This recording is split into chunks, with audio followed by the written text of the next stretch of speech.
안녕하세요. 노알람 이덕준 노무사입니다. 사망사고가 발생이 되면 회사는 유가족과 합의를 하기 위해서 민사상 손해배상을 산정하는데요. 이렇게 산정한 손해배상 금액과 유가족이 산정한 손해배상 금액과의 차이가 발생이 되면 합의가 원만히 이루어지지 않습니다. 이렇게 회사가 산정하는 방식과 유가족이 산정하는 방식의 차이가 발생할 수 있는 5가지 요인에 대해서 한번 살펴보는 시간을 갖도록 하겠습니다. 민사합의금을 산정할 시 가장 중요한 게 경제적 활동 나이를 몇 살까지 인정할 것이냐가 굉장히 중요합니다. 60세까지 할 것인지 65세까지 할 것인지 아니면 기대유명인 85세나 90세까지 할 것인지에 따라서 손해배상금이 상당히 차이가 나기 때문에 몇 세까지 인정할 것이냐가 굉장히 중요한데요. 우리 대법원에서는 판례를 통해서 65세까지 육체적 노동이 가능하다고 보고 있기 때문에 육체노동 가동 연한을 65세로 인정하는 것이 통상적입니다. 민사합의금 산정 시 정신적 손해배상에 대한 위자료는 재해자 또는 망인의 과실의 100%를 반영하지 않고 그 실제 발생한 과실률의 60%만 인정합니다. 이는 재해자 또는 유가족을 보호하기 위해서 법원이 오랜 기간 적용했던 관행적 룰입니다. 예를 들어서 재해자의 과실이 50%로 인정되는 사고였다 하라면 정신적 손해배상에 대한 위자료는 50%에 대한 60%, 즉 30%만 반영을 해서 위자료를 산정합니다. 그렇다면 근로자의 과실이 30%이기 때문에 회사의 과실이 70%가 되는 거죠. 즉 노동력 상실률 100%에 대해서는 정신적 손해배상의 위자료를 우리 법원에서는 1억으로 보고 있기 때문에 이 경우에 대해서는 근로자의 과실이 30%만 인정되니까 회사가 정신적 손해배상의 위자료로 7천만 원을 지급하셔야 합니다.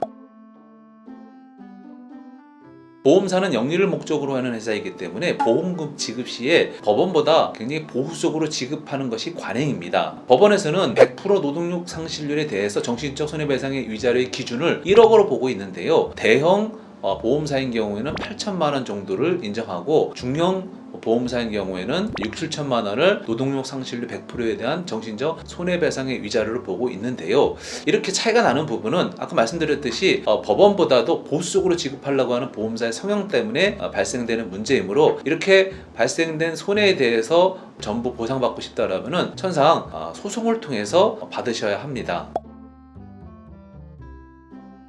일시소득 산정 때 그 근로자가 며칠을 일할 수 있느냐 굉장히 중요한데요. 이거를 월 가동 일수라고 합니다. 1990년도 후반부터 지금까지 우리 법원은 이 월 가동 일수에 대해서 월에 평균 22일을 일한다는 근거로 해서 손해배상금을 산정했습니다. 그러나 올해 서울중앙지방법원에서는 기존에 관행적으로 인정했던 이 22일에 대해서 18일로 변경하는 판결을 내리게 됐습니다. 이 판결의 핵심 내용을 보면은 그동안 90년대 이후에 꾸준히 법정 근무 시간이 줄어왔고 또한 공휴일뿐만 아니라 법정 휴일이 늘어났을 뿐만 아니라 정년 또한 60세에서 65세로 늘어난 점을 참조했으며 2009년부터 19년까지 고용노동부에 고용보험으로 신고한 일용 근로자의 월평균 근로일수가 18일이었다는 것을 근거로 해서 기존에 관행적으로 인정했던 22일을 월가동일수 18일로 조정하는 판결을 내리게 됐습니다. 이 판결 이후 법원뿐만 아니라 보험사에서도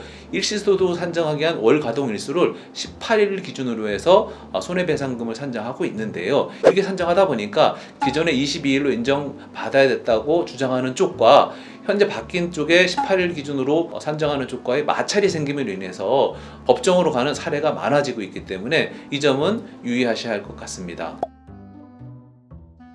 민사상 손해배상을 산정하는 과정을 한번 살펴보면 총손해에 대해서 산정을 하게 되고요. 그 총손해 중에서 근로자의 과실을 공제합니다. 그래야 남은 금액이 회사가 지급할 손해배상이 되는데요. 그리고 여기 한 가지 더 공제를 하는 게 손익상계라는 걸 합니다. 즉, 이 근로자가 국가로부터 산재 보상으로 받았던 휴업급여나 장애보상, 유족보상 또는 장애보상 일시금, 유족보상 일시금에 해당되는 금액에 대해서는 회사가 지급한 걸 보기 때문에 총선회에서 그 금액을 공제한 나머지가 회사가 그 가족이나 또는 재해자한테 보상할 민사상 손해배상이 됩니다. 다만 간병비 같은 실비 변상 급여에 대해서는 실제 발생한 급여만 손익상계해야 되고요. 미래에 발생될 부분에까지 환산해서 손익상계를 해서는 안 됩니다. 손해배상 산정 시 이렇게 과실상계와 손익상계에 대한 부분을 제대로 산정하지 않는다면 배상 금액의 차이가 있으므로 합의에 문제가 될 수 있음을 유념하셔야 합니다. 오늘은 손해배상 산정 시에 오해가 될 수 있는 5가지 항목에 대해서 살펴보았습니다. 더 궁금한 사항이 있으신 분들은 유튜브에 댓글을 남겨주시거나 블로그에 들어오셔서 정보를 확인해 주시면 감사하겠습니다. 감사합니다.